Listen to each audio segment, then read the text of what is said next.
Olá, pessoal! Bem-vindos ao canal Fé, Filosofia e Cultura, onde nós abordamos assuntos relacionados à religião, à filosofia e à cultura de maneira geral. Meu nome é Caroline Zanardo. Eu gostaria de convidar você que não é inscrito no canal a se inscrever, ativar o sininho de notificações, compartilhar este conteúdo com seus amigos, deixar o seu like, o seu comentário, que são atitudes muito importantes para que este canal se torne cada vez mais relevante e alcance o maior número de pessoas possível. Muito obrigada a todos pela compreensão. Bom, hoje a gente vai fazer, pessoal, uma apresentação, uma explanação de um importante livro, da cristandade, escrito na época do medieval ali, muito influenciado mesmo pela filosofia antiga, enfim, é uma época que foi considerada, das trevas, a época medieval. Só que, na verdade, diz-se que foi a época onde mais foi desenvolvido os pensamentos cristãos que formariam, então, que dariam toda a base para a nossa formação, a formação ocidental, daria toda a base para o conhecimento ocidental. E isso que a gente vai discorrer é baseado numa obra de um filósofo da época medieval, que foi o São Tomás de Aquino, que ele é muito famoso mesmo, tanto que ele foi muito conhecido por ter escrito numerosas obras, e dentre as obras que ele escreveu, que nós vamos discorrer hoje, é uma obra muito importante, principalmente para quem é da parte religiosa, para quem tem um estado, vamos dizer assim, consagrado, uma vida consagrada, para quem é padre, para quem é sacerdote, para quem é clérigo, para quem é bispo, para quem, enfim, para quem pertence às questões da igreja mesmo, para quem tem algum tipo de relacionamento com a igreja. Então, a gente vai discorrer sobre essa importante obra, um livro então, do São Tomás de Aquino, que ele então viveu na época da Idade Média. Ele foi canonizado no século XIV, da era cristã, e depois ele se tornou bispo da igreja no século XV, então, 16, quer dizer. Então, ele realmente é uma pessoa muito influente, e ele é chamado de doutor angélico. Por que ele é chamado de doutor angélico, o São Tomás de Aquino, de quem nós vamos então comentar a obra hoje? Ele é chamado de doutor angélico por ele ter tido uma pureza angélica, uma pessoa vamos dizer assim, de um caráter ilibado, vamos dizer assim, de uma sensibilidade espiritual muito grande. Uma pessoa que, inclusive, foi tentado, por uma prostituta que puseram lá para tentá-lo, a própria família, o tentou, e ele resistiu bravamente. Ele era uma pessoa muito, muito espiritual. Então, o São Tomás de Aquino, com certeza, ele é um dos principais nomes da cristandade. Uma pessoa extremamente inteligente, uma pessoa que deixou inúmeras obras, que escreveu obras que vão se perpetuar pelos séculos dos séculos, creio eu, Então, esse doutor angélico, que é o São Tomás de Aquino, ele realmente é uma das personalidades cristãs mais influentes da filosofia medieval e ocidental, que é a que nós vivemos hoje. Então, a gente vai então discorrer sobre a obra dele, uma das obras, que escreveu várias, que é esse aqui, sobre a perfeição da vida espiritual, Uma obra realmente muito interessante, do São Tomás de Aquino. Aqui, frente e atrás. Então, o que essa obra ela vai falar, sobre a perfeição da vida espiritual?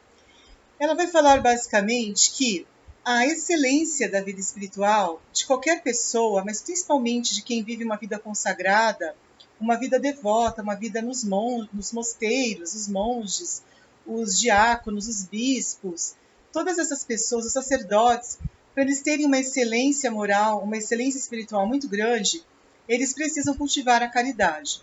Segundo o São Tomás de Aquino, a caridade ela é, então, a grande mola propulsora para a excelência moral, espiritual de uma pessoa, Porque não adianta a pessoa, muitas vezes, ela estar, de repente, confinada no mosteiro, ou estar confinada numa vida religiosa, numa vida sacerdotal, se ela estiver apegada, por exemplo, às coisas do mundo. Porque muitas pessoas, às vezes, elas acabam até entrando no mosteiro, ou acabam entrando na vida religiosa, às vezes para fugir de alguma coisa, às vezes para fugir de alguma realidade, às vezes elas querem, é como fosse uma espécie de uma fuga mesmo. Eu quero, vamos dizer assim, fugir da realidade do mundo, né? Eu quero buscar aqui um porto seguro, vamos dizer assim, uma segurança. Não seria esse o objetivo? Não é um objetivo de segurança, que é a excelência da vida espiritual. Ela tem que ser pautada, essa perfeição da vida espiritual, ela tem que ser pautada, sobretudo, por um sincero desejo, que é movido pelo amor de Deus. Essa pessoa não pode entrar no mosteiro movida por uma fuga, fuga da realidade, fuga do mundo.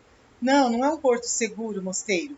O mosteiro tem que ser onde ela vai cultivar todas as suas virtudes, principalmente aqui seria a caridade. E essa caridade vai abranger, no caso das pessoas consagradas, dos religiosos, ele aborda muitos religiosos aqui, muito mais até do que os sacerdotes convencionais, clérigos.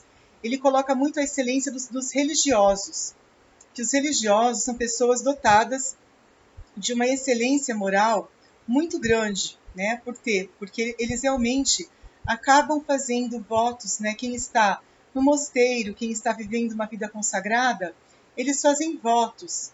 Que tipo de votos que eles fazem? Eles fazem votos de castidade, de obediência e de pobreza. Eles são pessoas que eles sabem sofrer, porque ninguém gosta de viver privado de tudo, né? Ser pobre, de ser, assim, uma pessoa que tem uma vida muito privada. Só que a excelência da vida espiritual consiste nisso, principalmente em quem faz os votos de pobreza, obediência e castidade, que é muito comum em quem entra em mosteiros, quem segue a vida religiosa. Às vezes, um padre convencional, um clérigo, um diácono, eles têm uma excelência espiritual menor, porque às vezes eles não são obrigados a fazer esse tipo de voto, né? Uma obrigação perpétua. Eles acabam, às vezes, vivendo uma vida que pode ser uma vida com uma excelência moral também muito grande, quem é clérigo, quem é diácono, e porque eles acabam fazendo obras espirituais importantes no sentido de evangelizar as pessoas, de pregar o evangelho, mas às vezes aquilo que dá essa excelência espiritual, que são os votos de pobreza, obediência e castidade, às vezes eles não fazem esses votos, porque às vezes essas pessoas elas ficam servindo simplesmente a uma obrigação ali de servir, né, como obrigação, assim como vamos supor, ele dá o exemplo do matrimônio, por exemplo, né, que o matrimônio não seria um estado de uma excelência espiritual no sentido da caridade, né? Seria mais uma questão tem a ver com o deleite carnal, que às vezes até para satisfazer uma concupiscência da carne. Ela não seria tanto que o matrimônio ele é muito assim recomendado para quem quer sanar a sua necessidade carnal, né? Por um deleite carnal muitas vezes e não por uma excelência espiritual. Né? O matrimônio, apesar de ser um sacramento, ele não tem a excelência espiritual como uma vida monástica, por exemplo, que é uma vida onde a pessoa lá estará de fato exercendo a excelência da vida espiritual, porque ela vai estar vivendo a pobreza, a obediência e castidade, que são as virtudes cristãs que são moralmente assim recomendadas, né? Nós podemos dizer assim, para quem quer realmente atingir a perfeição da vida espiritual. E isso é conseguido, então, como eu disse, através desses votos. Às vezes, aquela pessoa que está no mundo, aquela pessoa que ela vive no mundo, que ela vive às vezes ali no mundo, vamos supor assim, ela é uma pessoa boa, ela ajuda os pobres, ela vive essas virtudes, né? Ela vive a castidade, até uma pessoa que está no mundo, ela vive a pobreza, só que se ela não fizer os votos, isso não é a perfeição, porque a perfeição consiste numa consagração mesmo, né? Você se consagrar a Deus, é que nem eu falei, dos religiosos principalmente, ele aborda muito a questão dos religiosos como uma perfeição da vida espiritual.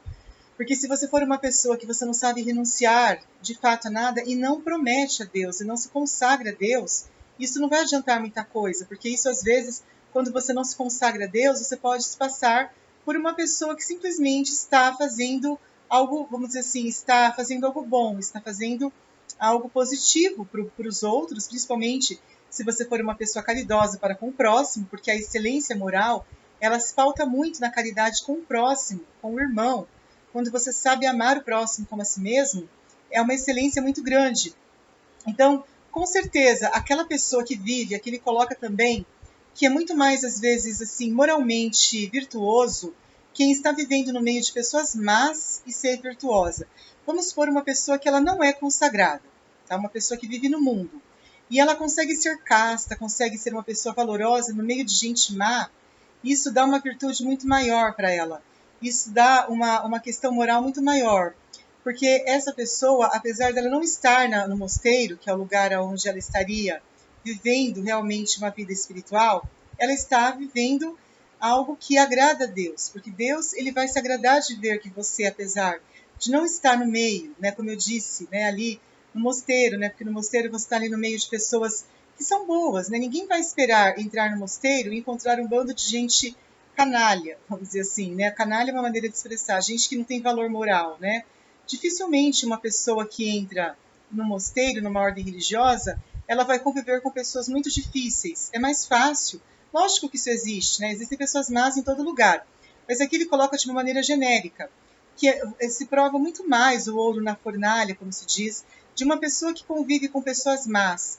A sua virtude é muito mais provada quando você está no meio de lobos do que no meio de cordeiros. Porque é muito fácil você ser virtuoso quando você está no meio de cordeiros. É muito difícil você ser virtuoso quando você está no meio de lobos, de pessoas que não têm valores morais, pessoas que não edificam, pessoas que, ao contrário, elas só trazem, muitas vezes, problemas para você, pessoas que não conseguem trazer algo bom, né? Pessoas que não edificam. E todo mundo merece conviver com pessoas que nos edificam, pessoas que nos engrandecem, pessoas que nos dão valor, pessoas que elevam a nossa moral. Né? A gente gosta, quem que não gosta de viver com pessoas boas, né? Viver no meio da alegria, no meio da realização, não no meio do infortúnio, no meio da miséria, no meio do sofrimento, no meio, às vezes, de pessoas que não nos acrescentam, pessoas que não fazem bem para nós. Ninguém gosta, mas, segundo o que ele aborda nesse livro, São Tomás de Aquino, é muito mais louvável você conviver com pessoas boas, muito mais edificante, eu diria. Você conviver com pessoas boas, pessoas nobres, pessoas que têm caráter moral, pessoas que têm fé, pessoas que têm uma religião, do que você conviver no meio dos ímpios. Porque os ímpios, às vezes, eles não vão te trazer nenhuma edificação moral. Aí que entra o problema. Porque é muito difícil alguém ser moralmente virtuoso no meio de pessoas mundanas. Porque os mundanos, não querendo depreciar, obviamente, porque todo mundo é filho de Deus. Deus criou todos os homens. Mas o que acontece? Às vezes as pessoas do mundo, elas não ligam muito para os valores morais, né? Elas são imorais às vezes. E aí, para você ser moral no meio de gente imoral, é difícil você conservar aquilo que mora dentro de você como algo precioso.